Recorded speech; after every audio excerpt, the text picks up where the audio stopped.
Hey there, podcast listeners. Exciting news. My new audiobook, The Short Book Formula, A Financial Professional's Guide to Writing a Book in 6 Weeks to Attract Ideal Clients, is out now. And the best part, for a limited time, we're offering this audiobook to you for free.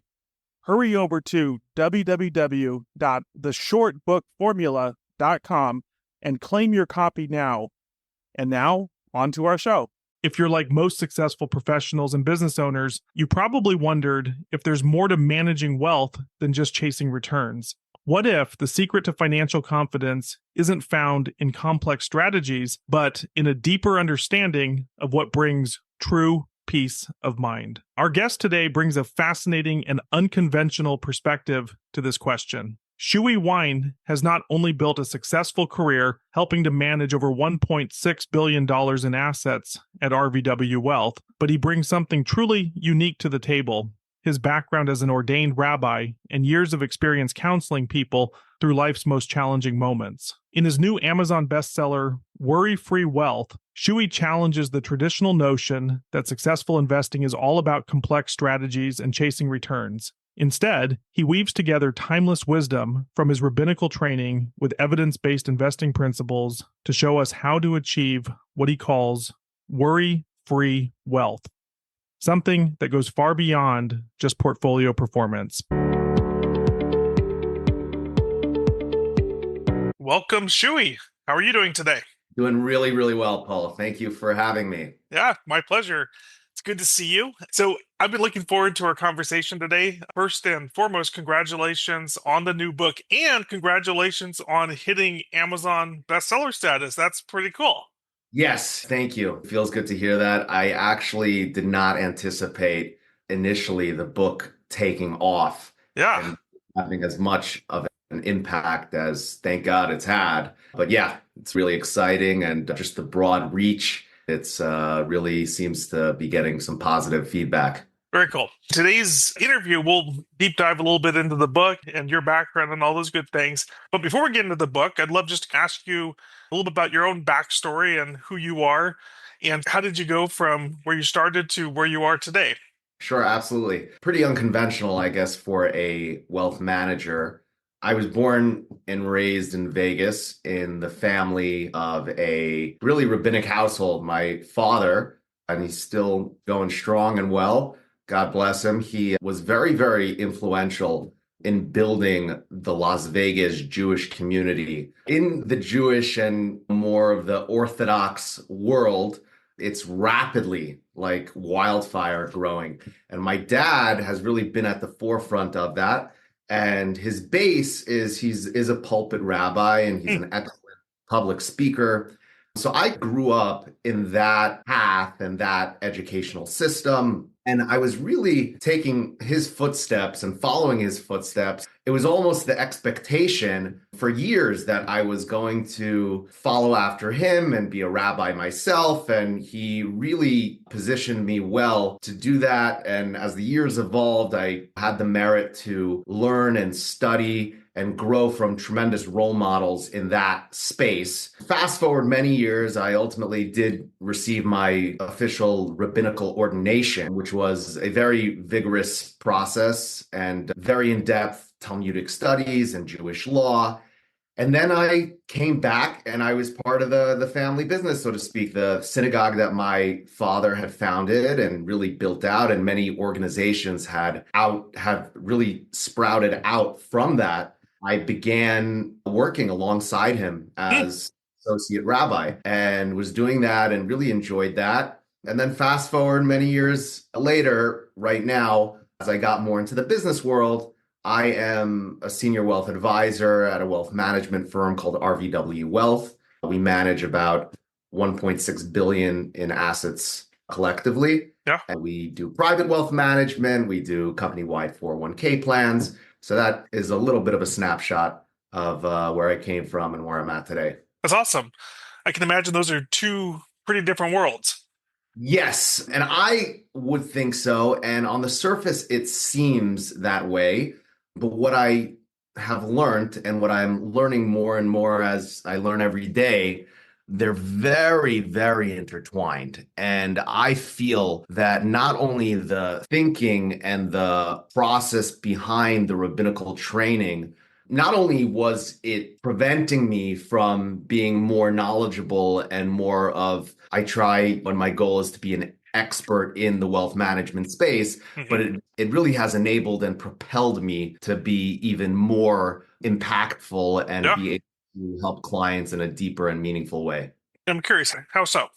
Great question. A couple of things come to mind. The great rabbis that I try to are very focused on specifics, on details. Spirituality is not just meant to be a generic mindset. It's very action oriented. It's very into the specifics, the details. So as a wealth manager, I try and I aspire not just to have the mindset of a wealth advisor and an asset manager, financial planner, but to really focus on the specifics, the portfolio construction, the costs, the taxes. And when I came into the industry, I thought that was expected. I thought that was normal and that was part of the job.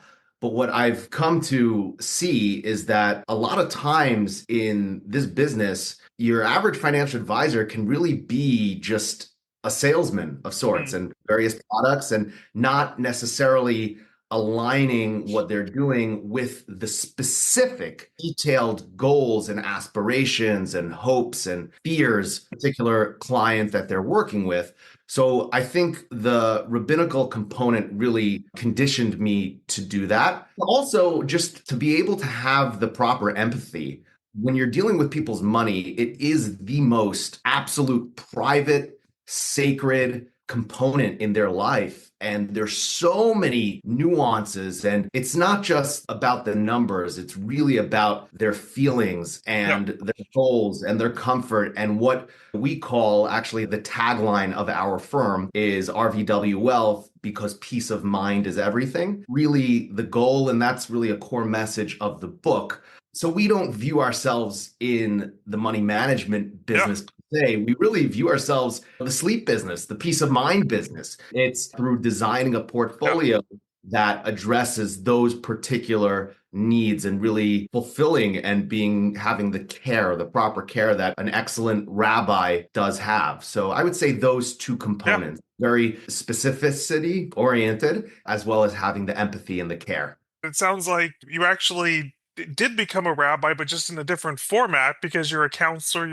Your clients come to you, they trust you, you give them feedback and counsel, and you empathy and all these good things. And so they seem very intertwined, or they can be. That's exactly right. And I talk about this in the book, how the transition really took place. Is I always had this innate desire to really be influential in the most intimate setting of people's lives. And the way how I thought that was going to manifest itself is in people's religiosity, in their practice, in their spiritual awakening. But as I began in the rabbinate, and I would speak and I would give talks and I would give classes and recordings and lectures, but I would also meet a lot one-on-one in a counseling format. And what I discovered actually pretty quickly is that the number one primary concern that is the core of a lot of worry and stress and heartache in people's personal lives, in their professional lives, is money, is the financial security or the lack thereof. And what I realized is, and a rabbi of mine, Rabbi Berkowitz, who I mentioned in the book, always used to say many times that people's primary worry is about money. So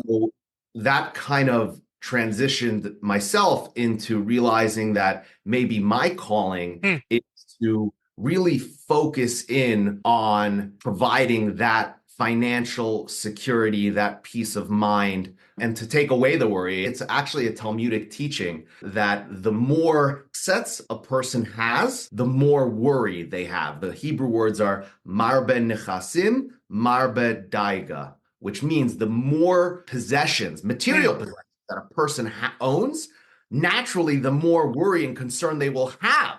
So it's a paradox that a lot of times we feel that successful professionals, they're the ones who have made it and they have peace Right. and tranquility, when really the opposite a lot of times is true. They're the people who are most concerned and are most anxiety ridden. And that's what I wake up with enthusiasm and passion every single day to be able to really provide that value in their lives, that peace of mind. So that's a perfect transition into, I think, the title of the book, which is Worry Free Wealth. Yes, Um, that's exactly it. Working pretty well. Worry Free Wealth. And so, what inspired you to take action, take the knowledge that you've accumulated over years and if not decades, both from your past career and current career, and to put that into book format? So great questions. I always thought, especially when I was much younger, that successful businessmen and businesswomen understood and really mastered fundamental principles in economics, whether it's interest rates, the stock market, fixed income, real estate, private credit, private equity. I thought that's just part of it. If you're successful and you've built a successful career and you've made it to the top of the ladder, you're informed. And what I realized is, and it makes sense, that people are so busy. People are juggling so many obligations. Forget about in their personal life. So business owners, it's not a given that these fundamental principles are really clear. And especially I found as I began to study this more and more, we aren't taught this in school unless a person really proactively seeks this knowledge. They just go on life and they could make a lot of money, but don't necessarily know what to do with it. And then all the real problem is that even the books and the literature out there, one book that I happen to be a terrific fan of, this is my Bible, so to speak, is Stocks for the Long Run by Jeremy Siegel.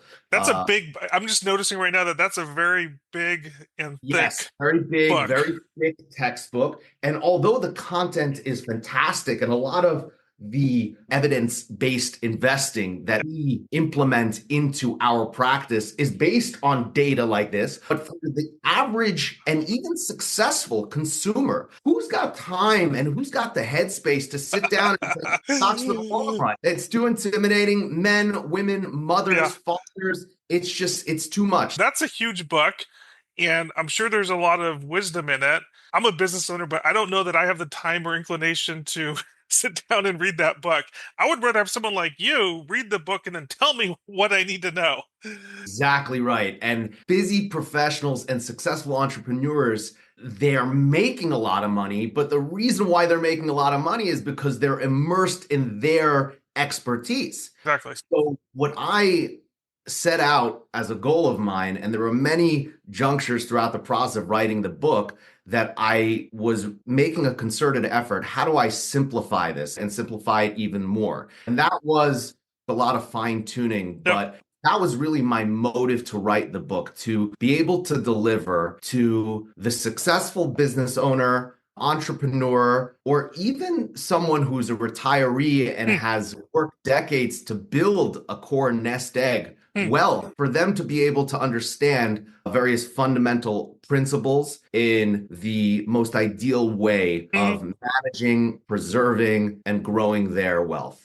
You mentioned business owners, entrepreneurs, and folks that have worked at a company, maybe they're a professional, an executive, etc. I can imagine that the business owner, entrepreneur, and the professional have some similar challenges, but they might also have different challenges. What's your experience been in terms of working with those two sets of groups? In my experience, there are really two phases of that. Number one is the understanding that the most successful business owners and even professionals who have built their way up in a company and have accumulated a lot of wealth, they understand the power of delegation. They understand the importance of being able to become the best at what you would like to do and what you are good at, and to be able to optimize your time and work much smarter rather than harder. And I think Warren Buffett says it the best a number of years ago, and it really resonated with me. It was actually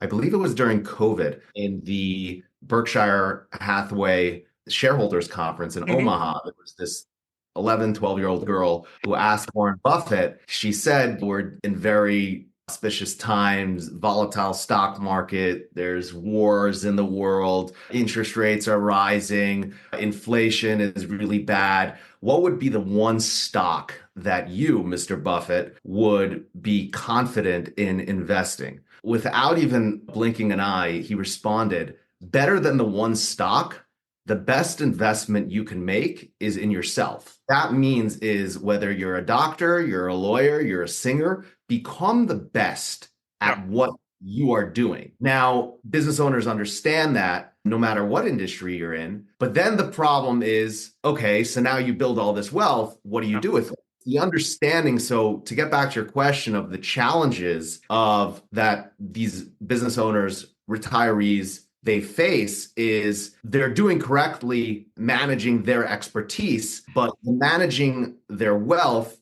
is really something that they need to delegate to the experts. And number two is that in an industry that is often very clouded with hidden fees and conflicts of interest and lack of fiduciary duty, and therefore this results in a lot of things that we don't want to be involved in, such as stock picking and market timing and excessive fees.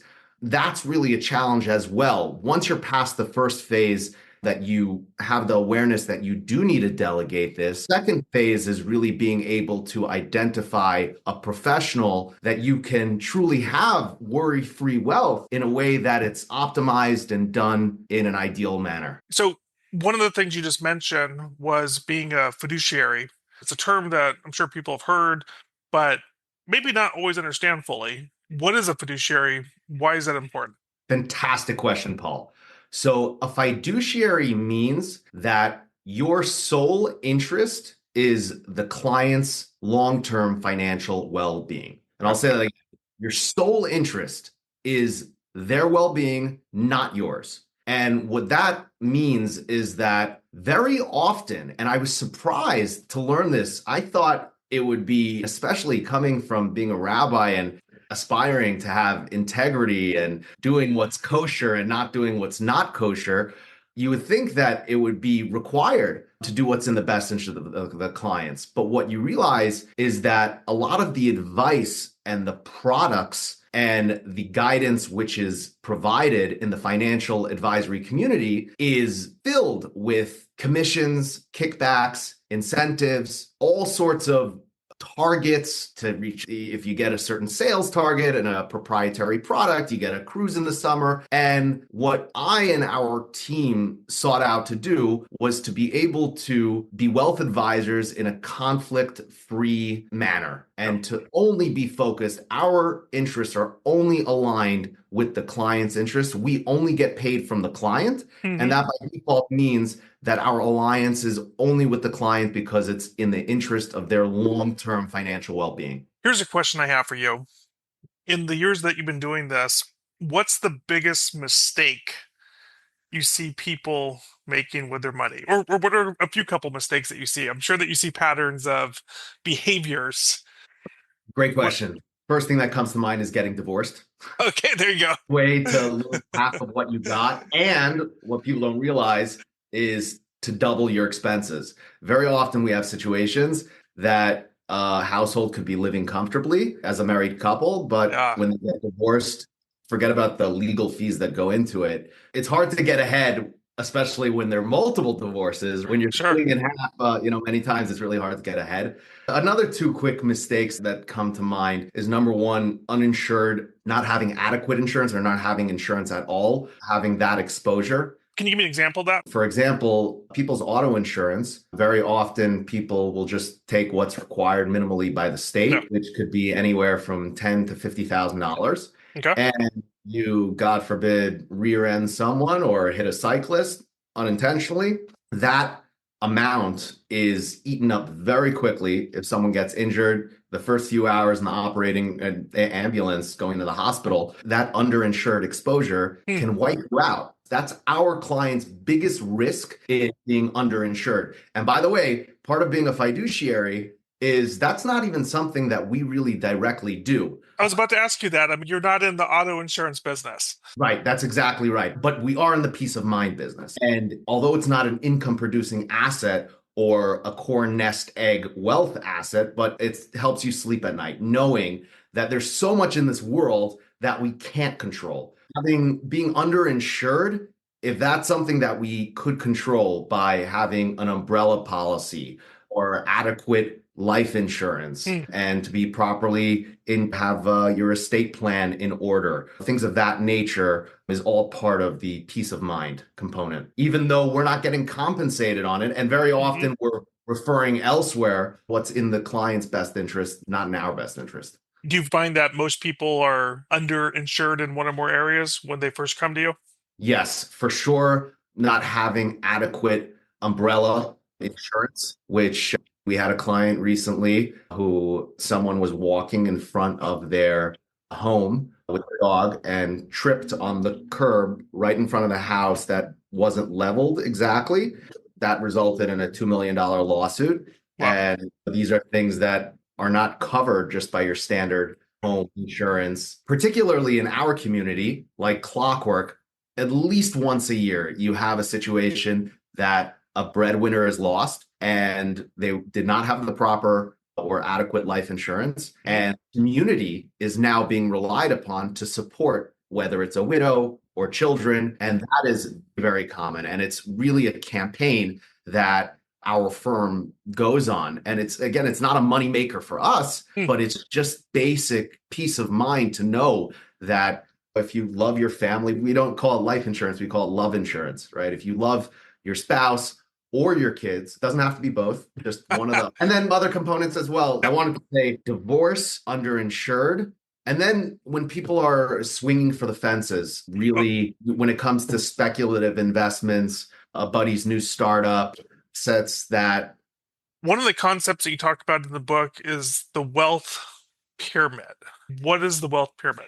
Sure, absolutely. So the wealth pyramid is really at the core of what we try educating our clients and prospective clients. The bottom of the pyramid is called peace of mind. And what that means are the assets which are not necessarily income producing or anticipated to appreciate over time, but these are peace of mind assets which help you sleep at night. So whether that's having adequate umbrella insurance, life insurance, current estate plan, not only having a will, but having a living trust for asset protection, medical directives, things of this nature, which are not necessarily your core nest egg wealth, but it gives you peace of mind. And it's so crucial, so critical to make sure you have. The second layer, which we spend most of our time in our portfolio design, is what we call core nest egg.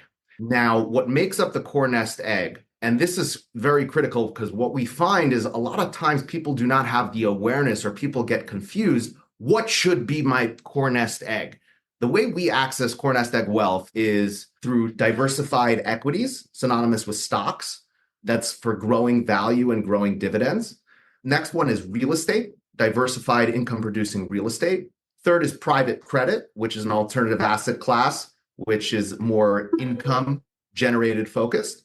And the fourth one is bonds, which is designed for safety and liquidity. These four components, almost like an orchestra, different instruments which are geared towards accomplishing various objectives, is what makes up the core nest egg. And then the top of the wealth pyramid, that's what we call speculative assets.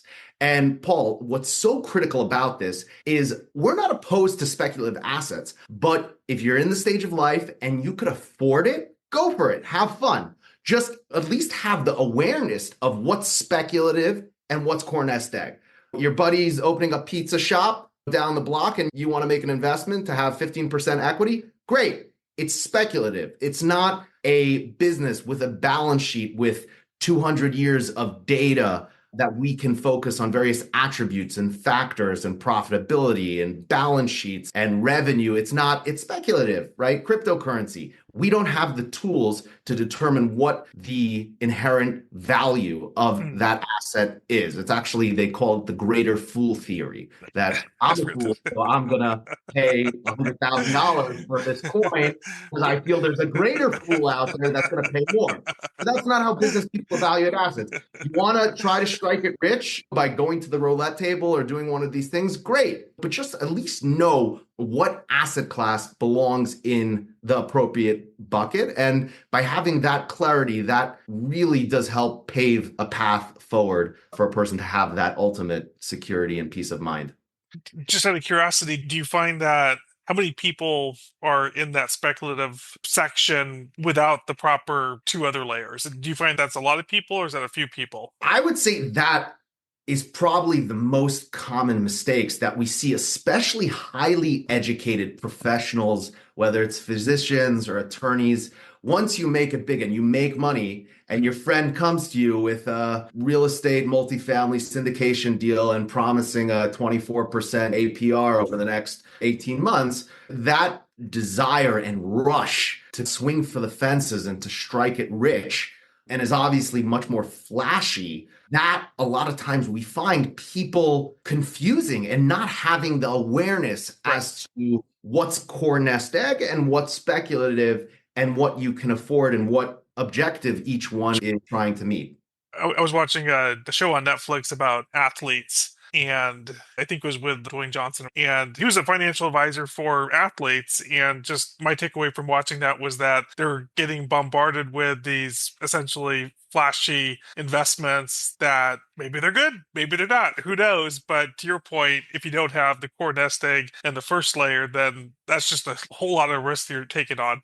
That's exactly it. I think Warren Buffett says the best. He says proper investing is simple, but not easy. It's simple, but it's not easy, because investing in a diversified equity portfolio or in, let's say, an institutionally managed, non-traded REIT, a real estate investment trust, or a proper fixed income bond ladder, it could be boring. I was going to say that it's a little bit boring where you don't have the flash of that top layer. Yes, it's you feel like you're sitting on the sidelines while Nvidia is everyone's striking it rich and crypto, and but what we find really the most important thing, and this is so much of what we do at our firm, is instead of pushing marketing and selling and products, it's really about educating our clients. We don't have a marketing team. We have an educational team able to really educate our professionals and our investors. It's all about, not about what's exciting and flashy, but being prudent in saving your money, being diligent in making the appropriate pension contributions, being really focused on minimizing your costs. It's the fundamental, boring things that when you do them consistently over time, that's something that we really stress. That proper investors understand that they do really well over time, but not all the time. This has been great. I've enjoyed the conversation so far. So just in the time that we have, is there any question that I haven't asked you that you think is important for this conversation? I think it's really important for people to know what they should be looking in an advisor. Very often, it's not something that we're taught in school, and life gets busy and people have their personal obligations, their professional obligations. What should you be looking in a wealth advisor? What we would say is, number one, these words, you should be asking your prospective advisor, are you always a pure fiduciary? And I talk about this in the book. Are you always a pure fiduciary?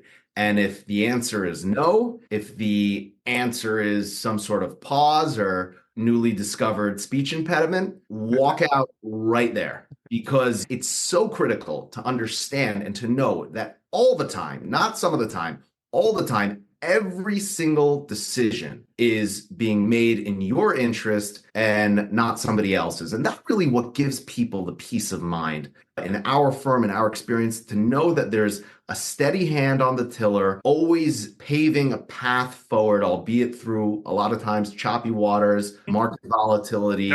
difficult times in the world, geopolitical events, but to know that there's someone, an expert who is guiding us in our best interest, that is absolutely critical. The most important thing that you could ask for in an advisor. The second thing I would ask a prospective advisor is, do you observe the principles of evidence-based investing, or are you an active manager? In other words, are you governing your decisions based upon data, based upon what we call the science of capital markets, 200 years of evidence-based, time-tested data is also critical to understand what is driving the portfolio decisions. And then I would say the third thing that you really need to understand is, how is your advisor getting compensated? How do they make their money? And there should be a very clear, concise understanding as to how the advisor gets paid. You'd be surprised. It's more often than not, our prospective clients, I would say 9 out of 10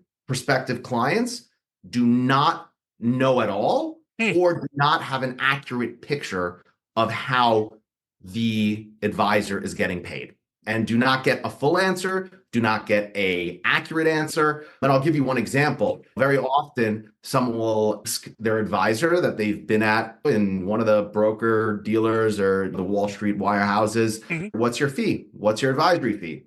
And the advisor will say 1%, but they're not including the other layers, the other components of what's the all-in cost of managing their money. Their internal costs of the funds, which are very often filled with various commissions and what's called expense ratios. And that, in our minds, is a cost. And then the other component that is completely ignored is the tax implications. What's the tax ramifications? Very often when you look underneath the hood, a lot of the activity that is going on in these actively managed portfolios is generating consistently a high level of tax liability. So that's crucial to understand, what is the soup to nuts cost of working with your advisor. 3 layers of fees: the advisory fees, the implementation of the investments, and the tax costs.